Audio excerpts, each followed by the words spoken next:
Good morning, evening, afternoon. I'm tatocat. Welcome to my channel. Today we're playing Echoes Lucid9 Fangame. Previously, um, we got caught guzzling down all of our alcohol by our commander. And we had a nice chat with her about the Electrocutioners, which are the Birdsong Collective's army, and whether to use Yeetin or Yeetid. And talk about how we're doing, and we really went into a rant. And now we're shopping for things that aren't weird flavored, seaweed flavored ice cream or ketchup. Although I'm not sure if she just doesn't like ketchup or doesn't want ketchup flavored things. And that's where we left off. We're going on a shopping trip with Tony.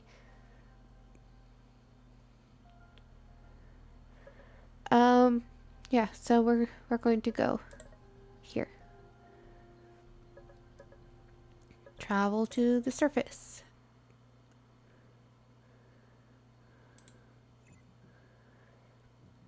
After a brief journey upward, the cable car's heavy steel door opens to reveal a vast and well-fortified antechamber. As I pass into it, I find myself surrounded by concrete, armored guards, and hexagonal floodlights on the walls and ceiling, evidently placed there in lieu of transparent windows. With a ramp on its far side, wide enough to accommodate several trucks at once, and a vehicle unloading bay surrounded a large, multi-chambered scanner. The structure appears to be 1/3 guarded, one-third garage, 1/3 military bunker, and 1/3 security checkpoint. Given the forklift in the corner and rows of pallets stacked high with various items, it's fair to assume it also functions as a small warehouse. From what I can see, there are some crates of non-perishables and hygiene products, some transparent refrigeration modules filled with fresh produce, emergency plasma cells, water filters, first aid kits, even laundry and dishwasher detergent. They must use this place to keep the SSD's underground bases supplied.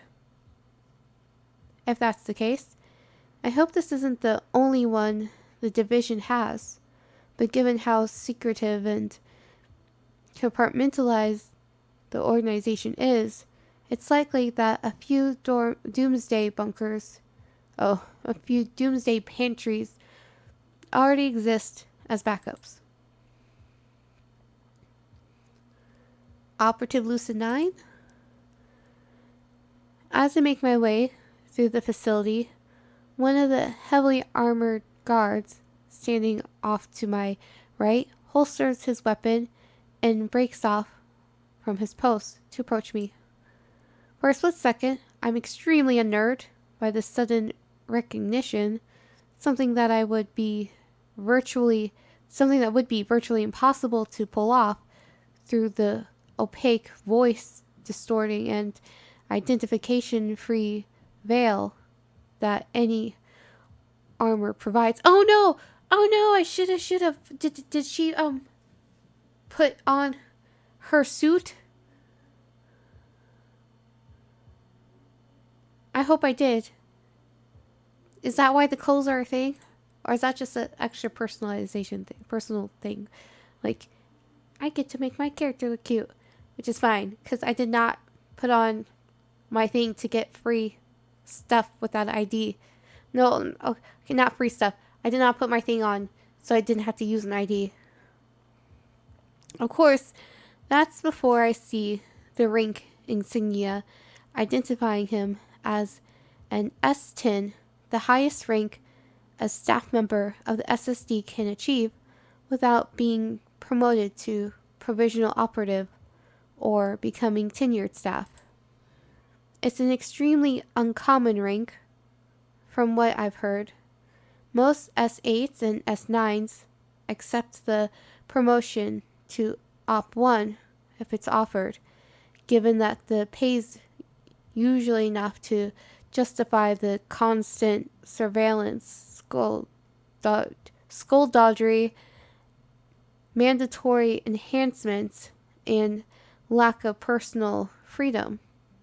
If they do really well, they usually get tenured, assigned to a cell, and bumped up to anywhere between S11 and S15 without having to take any enhancements.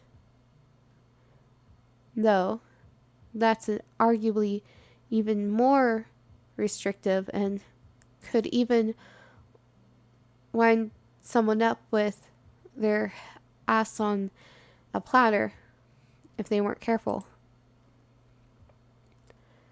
To be an S10, one needs a kind of patience, experience, and common sense to stand above one's peers without leaving them behind. With someone this experienced and trustworthy, it shouldn't be hard to them if I come clean. I hope. News travels fast around here. The guard salutes in response. Caught off guard, I instinctively do the same. Congratulations on your tenure, ma'am. Your cell commander radioed us ahead and told us you were looking to get to the surface. The guard points to a security checkpoint on his left. We'll need to do one more scan before you can pass through Division HQ, but it's clear. It's a clear shot from here to the nearest flight of stairs. Shoop, shoop, shoop, shoop, shoop. All right, ma'am. Everything checks out. You're free to go. Just do what you can to stay safe out there. You never know where Limnitskate has people listening in. Thanks, guard. After climbing 4 flights of stairs, I finally reached the daylight of the administration and management complex central atrium. And if I had to climb up 4 flights of stairs to go outside, I had to climb up some stairs if I want to leave, but not 4. And I don't really like leaving my place now. I can't imagine if it's 4, if I had to get on the trolley, whatever, ride that, and then go through checkpoints, and then go up 4 flights of stairs, go shopping, then come back, go back down the 4 flights of stairs, go back through the checkpoint, go back in the trolley, train, whatever it's called, and then go back to the thing. It's just too much. I would never leave.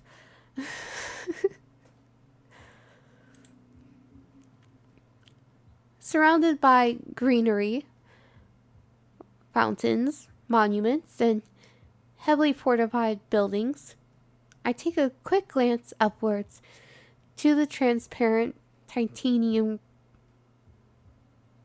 graphene ceiling. The sky is cleared enough today that I can almost see the rooftop anti-air batteries ready to launch heat-seeking missiles at the nearest bird if it gets a little too close to any corporate secrets, as has been this Isamu way for years. Oh, how heartwarming. Because, birds are drones. Missiles, serial killers, 20mm assault rifles, It's hard to imagine that there was ever a time in this city where big businesses wasn't upfront about how ready they were to kill people. Yeah, back in the day, like in this current times, generally businesses like to hide that. As I make my way towards the complex's front gate, my full assault armor and SSD crest. Okay, good, I didn't have to go and change my outfit. Are enough to make several company employees step out of my way as soon as they see me. Fortunately, I'm not armed with any heavy weapons, just a submachine gun. Not any heavy weapons, just a submachine gun. After all, anything more would make it difficult to handle multiple bag payload of groceries. I'm assuming the commander wants me to use this entire card on light snacks. Though the reason there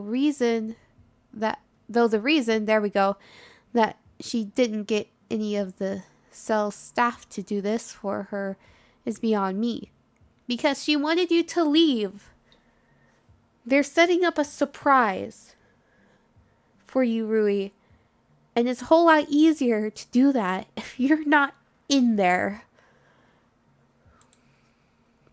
I doubt she'd laugh at the idea of deliberately terrorizing civilians. Maybe junk food isn't in the cell's budget. No, that doesn't make sense. If she can spend it on fucking game station 180, there must be some funds free to allocate towards requisitioning packing and those weird sodas with the Marlboros. I love those! They taste so good! Domine. Love those. I used to keep the bottles. Annoy the shit out of my mom. Either that or she's paying for this with her personal account. I mean, like, 1 or 2 was fine, but I was like, but they're all cute.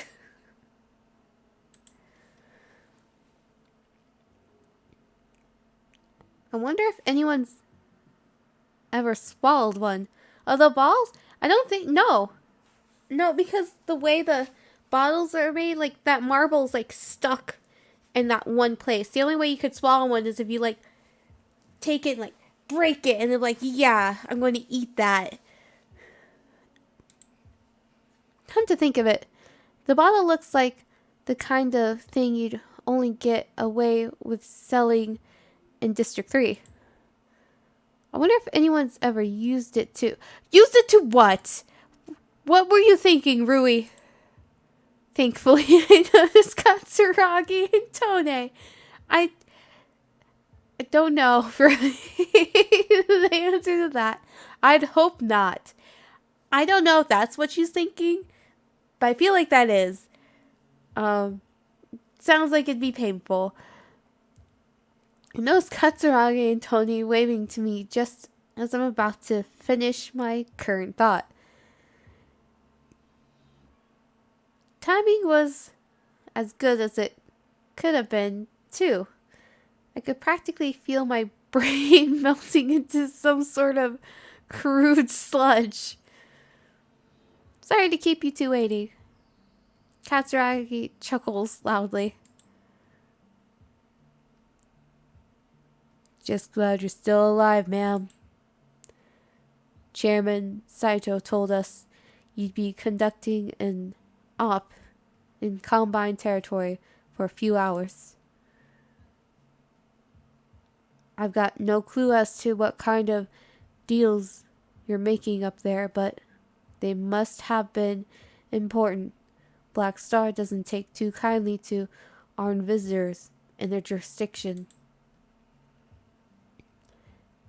Do you think I would have survived if they weren't? No idea, ma'am.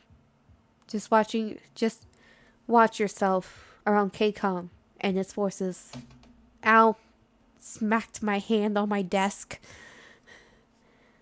They may work close with us as a corporation, but as soon as you strip away the honor their people wear as a badge, you get some stone cold bastards willing to kill thousands of innocents for the sake of their own financial gain. They fuck them over other ways, too. Monopolizing Isamu's finance and real estate market to get away with charging more, running casinos, kicking people out onto the street when they can't pay their debt, and those are just the obvious ones. If you're a company anywhere in the world involved in a field that isn't healthcare or tech, you either go out of business fast or they strong arm you into becoming one of their fine print subsidiaries. At least they're still paying tug of war with Limnisgate and the state providers over the local electricity and water markets. But that's about the only run for their money they're getting in this city. They might appear to abide by these city's laws, ma'am, but that's only because doing business illegally wouldn't make them any money. They aren't criminals, but they're damn close. If I were you, I wouldn't trust them. I appreciate your concern, Katsuragi, but that's not going to be an issue. I don't trust no one. They're a morally reprehensible organization run by a complete sociopath. They are. I had to say, Satomi is insane. Very amusing, but she's like insane. Working together is our best option, but that still can't condone any of their business practices in good conscience. They might be competent business partners, but that doesn't make them trustworthy.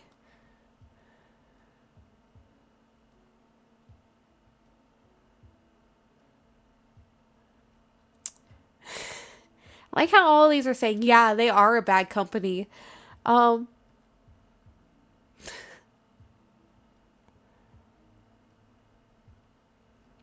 Red and green are my favorite options.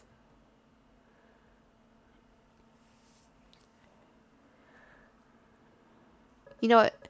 I know I keep choosing green, but I'm not choosing green because it's green. I'm choosing green because this is the thing I'm actually agreeing with.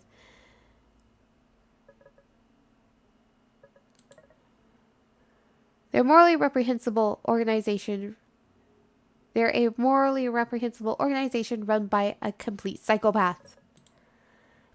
I'd rather shoot myself in the crotch than trust them with anything worth more than a spent ammo casing. Likewise, ma'am. The moment I turn my back to them, something tells me they'd stab me in it with one of their holdings. Anyway, I take it your orders to keep an eye on me still stand? Affirmative, ma'am. With the rare exception of internal mission deployments, the chairman wants us to escort you through District 2 at all times. I'll try not to make your job any more difficult than it needs to be then. Much obliged, ma'am. Oh, by the way, your Silk Commander wanted to give you back your phone. It's been upgraded to sync with your iris visor and provide a higher level of breach proofing and network security. Full functionality might not be instant, but you won't need to turn it off whenever you return to your cell HQ. I hope you'll understand that for security reasons, you're still prohibited from leaving District 2. Regardless, feel free to travel anywhere within it. We'll be right behind you if you need us.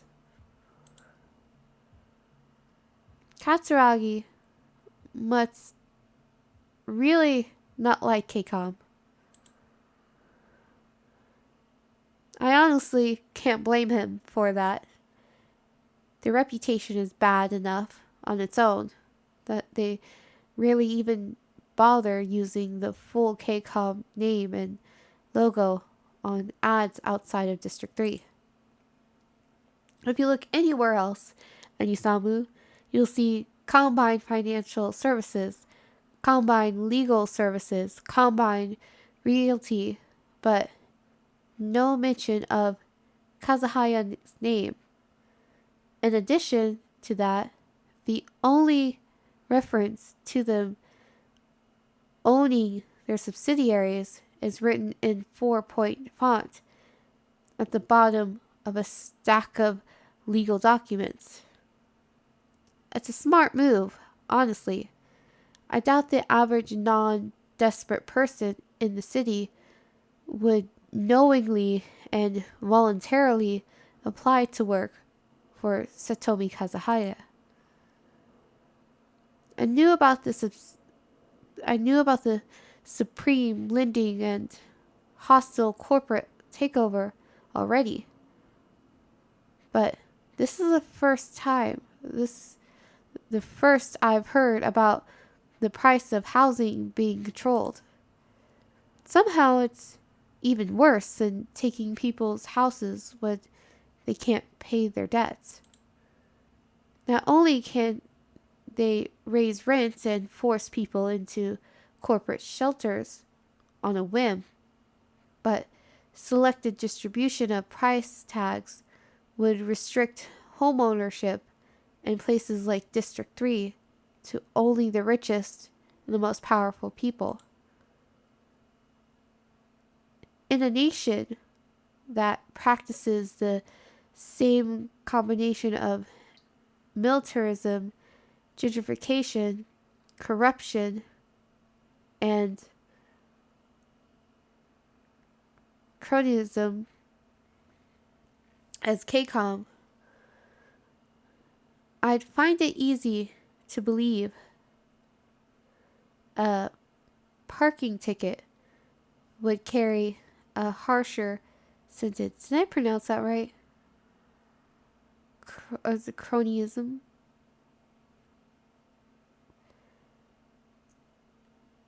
I think it's cronyism, right? Cronyism? A parking ticket would carry a harsher sentence than a war crime. But a guilty verdict is only possible if the courts decide to uphold the rule of law. And we all know how hard it is to serve justice to the people in control of the system. Come to think of it, I still don't know if those were real Black Star officers I saw beating the shit out of that guy in 6. Maybe it's best that I don't find out. That's more than enough cynicism for now, though. I'd better start hauling ass towards the central quarter before the commander declares me MIA. For shopping. What do you mean MIA? We're just shopping. District 2 Administrative Quarter. Controlled by the Way Forward Corporation. I guess I can't really do these things. I've learned that when it's grayed out that I can't do them. So, access Local team system. Okay. Oh, we're on the thingy.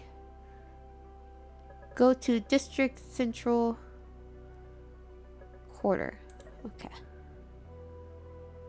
Despite what its name implies, the Central Quarter isn't packed tight with high-rise and busy streets. Instead, it feels more like a small town with its sprawling tenements, green space, and strip mall decorated with brightly colored storefronts.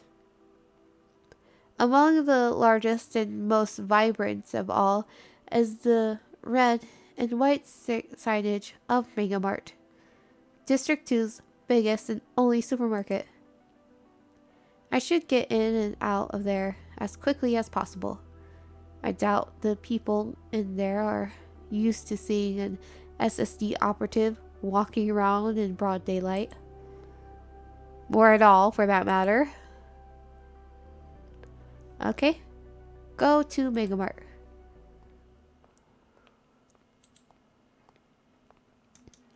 This is exactly how I thought Mart would look like. Wait. Is that Vaporwave?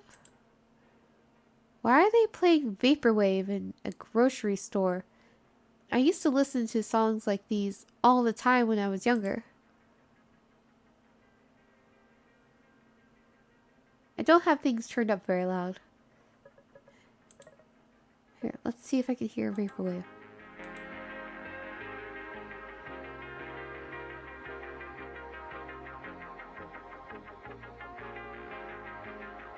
So this is supposed to be like the music that the hip youngins used to listen to. Here's fine.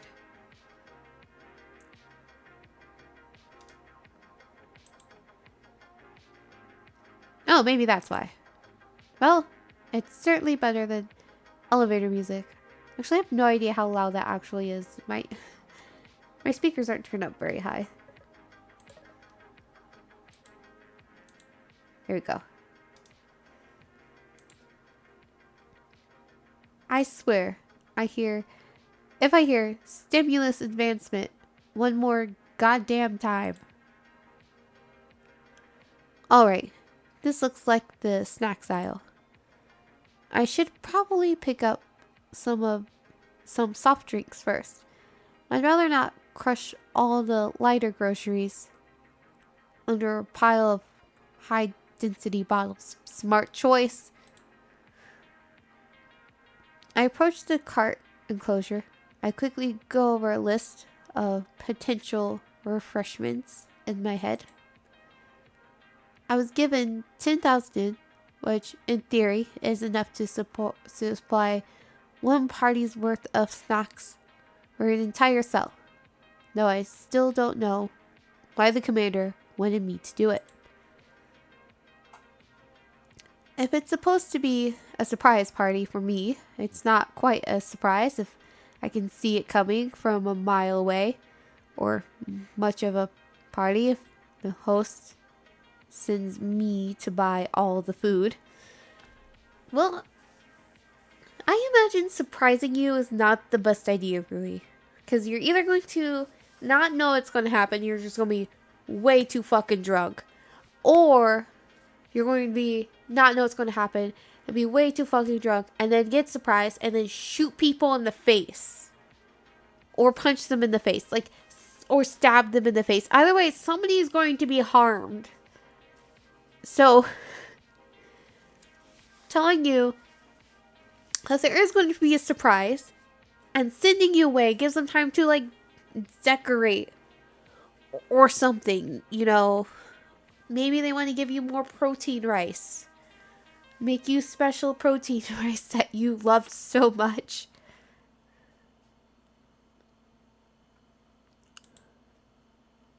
Anyway, soft drinks and chips. I like how Rui gets as sidetracked as I do in her thoughts.